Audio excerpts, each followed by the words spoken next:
Hi Capricorn, June 2025. Ito na po ang inyong reading. Kuha tayo ng ilang guidance, advice, messages na marahil kailangan yung marinig ngayong bagong buwan ng Hunyo. Capricorn, para sa taong nakikinig ngayon, message for you. Guidance for Capricorn. May umangat na. Ano kailangan mong advice na marinig right now? Okay. Capricorn, June 2025. Para sa taong ito na nakikinig ngayon, kumpol na sila, hindi natin pipigilan. The star ay narito. This one is in reverse. The Ace of Wands, 5 of Cups reverse, 5 and 6 of Cups, both are in reverse. The Chariot, 8 of Pentacles, the Empress card, reverse, the 4 of Swords, the Sun. Okay, magkatabi pa si 4 of Swords and the Sun, parang highs and lows.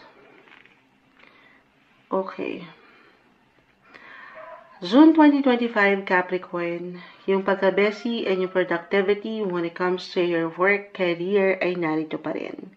So, yung blessing of work ay hindi na mawawala. As a Capricorn, hindi nyo pa man yan ma-realize, very, very career, goal-oriented kayo na ang ganda. Meron kayong hinahabol, speaking of ganda, the Empress card, reverse. Meron kayong hinahabol na ganda or kagandahan sa inyong mga buhay, karera.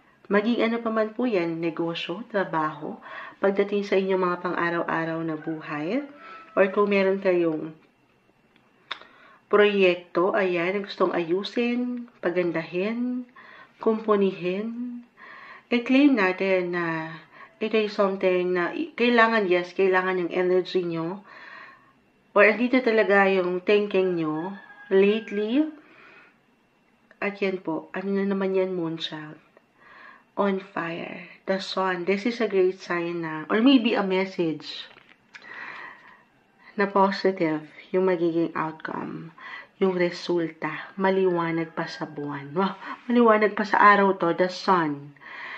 Okay, reminder tayo ulit para sa ilang bago lang na nakakapakinig kay Moonchild, yung maiwan lang po ng cards every time. Ito lang po yung maaring kondisyon sa inyong situation na kinakaharap or kakaharapin. Pero yung na-mention ko na resulta, yung outcome po at the end of the day, of course, ay wala po sa mga baraha. Okay? Of course, sa huli, everything's still up to you at sa kung paano ka maglalaan ng energy, ng effort sa iyong buhay paggawa. Ilaban mo ang bataan. Charot. Mag-focus, eyes on the prize, Capricorn, at ang ganda.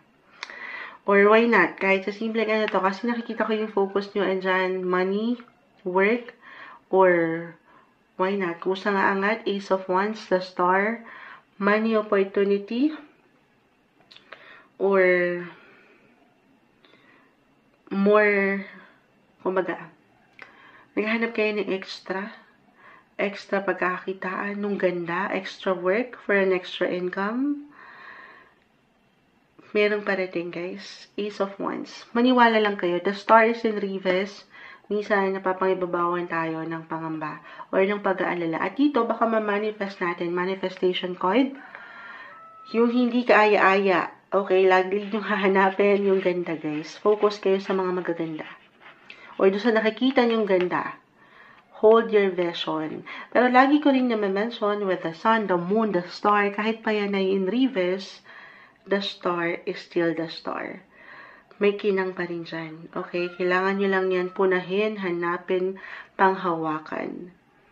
Okay? Yun yung pinaka-advice. At yung magagandang possibilities na nilulook forward nyo when it comes to your business, career, money, claim natin. Gaano man minsan nagkakaroon ng delays, kabagalan, the Chariot, reverse, yan po ay matatanggap nyo. Huwag nyo sukuan ang bataan. Bataan.